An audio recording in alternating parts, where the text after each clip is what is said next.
তো আমার first question হচ্ছে যে আপনাকে যদি অপশন দেওয়া হয় ডিজিটাল লাইব্রেরি বা একটা বুক স্টল, আপনি কোনটা বেশি প্রেফার করবেন? অবশ্যই বুক স্টল। কেন? আমি ছোটবেলা থেকে বড় হয়ে এসেছি বইয়ের ঘরে ঘরে। আমি এই যেখানে বাস করি চুঁচড়োয়, সেখান থেকে আমার ডিস্ট্রিক্ট লাইব্রেরিতে আজীবন আমি ওখানকার মেম্বার। আমি প্রচুর উপকৃত হই। আর যেটা আনসাইন্টিফিক, যেটা মানে ডিজিটাল দুনিয়ার পড়া, তাতে ঘাড়ের ব্যথা হতে পারে, তাতে অনেক কিছু হতে পারে, কিন্তু বই পড়ে আজ পর্যন্ত কেউ শুয়ে বসে যেমনভাবে, আমি ট্রেনে বাসে সমস্ত জায়গায় বইটা আমার কাছে যত স্বাচ্ছন্দ্য, অনলাইন তত স্বাচ্ছন্দ্য নয়।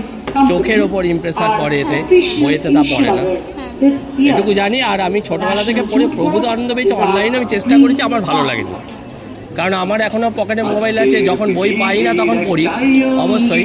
হ্যাঁ, অনলাইন অনেক কিছু দিয়েছে, কিন্তু বই পড়া অনেক বেশি উপকার। বইয়ের কোনো সাইড এফেক্ট নেই, মানে বইটাকে বলা যাবে আপনার মানে সবুজ সাথী। এর কোনো মানে সবুজ সাথী এই কারণে বলছি, পলিউশন যেমন ধরুন অন্য কিছু অনলাইনে আপনার চোখ ক্ষত করতে পারে, সব কিছু ধরে, কিন্তু বইয়ে সেরকম কোনো সাইড এফেক্ট কিছু নেই। আমার সেকেন্ড কোশ্চেন হচ্ছে যে হাইটেক বুকমার্কস এখন সবাই ইউজ করছে, কোনো মানে বইয়ের মধ্যে মানে এমনি বই মার্কার লাগিয়ে দিল, ওটা মাঝে মাঝে পড়েও যায়। আর নর্মাল আমরা পুরোনো সময় ইউজ করতাম যে বইয়ের পাতাগুলো মুড়ে দিতাম, ওটা বই পড়ে কোনা কোনা থেকে মোটা হয়ে যেত। আপনি কোনটা প্রিফার করবেন? আমি ওই যেটা বুক মার্ক, যেটা আচ্ছা, পেজ মার্ক যেটা, সেটা দেয় এই পেছন। আচ্ছা, কেন? হ্যাঁ, কেন? কারণ ওটা তো এমনি ধরুন এই যে রিবনটা আছে, এটা পড়ার কোনো ব্যাপারই নেই, পড়ার কোনো ব্যাপারই নেই। তাহলে এটা আমি যেখানে দেবো সেখানেই থাকবে অ্যাজ ইট ইজ। আমি যে মুহূর্তে শেষ করবো আবার যে মুহূর্তে শুরু করবো, দুটো কোয়েনসাইড। হ্যাঁ, আমার থার্ড কোশ্চেন হচ্ছে যে এখনকার লোকেরা মানে দেখানোর জন্য যে হ্যাঁ আমরাও বই পড়ি, এইসব মানে এত তো মোটা মোটা বই পড়ি, ওরা মেট্রোতে নিয়ে ট্রাভেল করে, যেখানে খুব ভিড়ভাড়াকা এলাকা। তো আপনি মেট্রোতে বই পড়া পছন্দ করবেন না একটা নিরালা শান্ত পার্ক এরিয়াতে?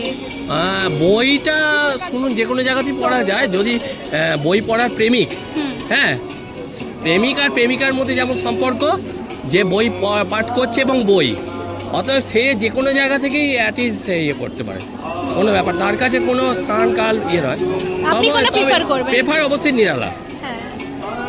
আর যেটা, হ্যাঁ বলুন না, তারপরে আপনার। আর নেক্সট আমার লাস্ট কোশ্চেন হচ্ছে যে যে খুব বই পড়ে তারা মানে বইয়ের কভারটাকে অ্যাজ আ শোপিস ফ্রেম করে দেয়ালে লাগায় নিজের মেমোরির জন্য, আর এখনকার হচ্ছে যে ফটো মানে বুক কভারে ফটো ডাউনলোড করে ফোনে রেখে দেয় অ্যাপে।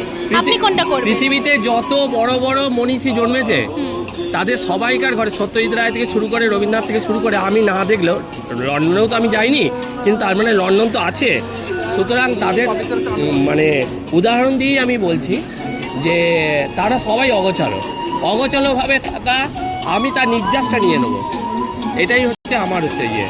কারণ আমি কখনো ওই গোছালোভাবে র্যাক করবো, আলমারি করবো, এতে রাখবো, পড়াটাই যে শিশুর খেলা অনেক হয়ে গেছে না, খেলনা অনেক হয়ে গেছে, আর খেলাটাই বন্ধ হয়ে গেছে। সুতরাং বইটা নির্যাসটা পড়বো, বইটা পড়ে মানে তাকে সাজানো কভার আপ করলাম, ভালো আলমারি দিলাম, ভালো ফাইল আপ করলাম, এটাতে আমি বিশ্বাসী। তো আপনার কি মনে হয় আগামী 50 বছর, এই যে 50 বছর আসছে, তা বই থাকবে কি থাকবে না? এখন যে দর চলছে আমাদের, এটা খুব শক্ত প্রশ্ন, কিন্তু আমার অনুভূতি বই পড়ার শ্রোতা লিমিটেড হয়ে গেছে, খুব লিমিটেড হয়ে গেছে। মানে যারা ভালোবাসে তারাই ভালোবাসে, আর আপনি কাউকে ইয়ে করতে পারবেন না। এখন তো সবই অনলাইন, সবই বই পড়ি। সব সৃষ্টিই তো ধরুন একদম তুঙ্গে ওঠে, তারপর নষ্ট হয়ে যায়, আবার নতুন করে শুরু হয়। সেই জীবনটা যবে আসবে আবার নতুন করে শুরু হবে। এটা এখন যে জায়গায় যাচ্ছে তাতে বই পড়ার ইয়েটা কমে যাচ্ছে।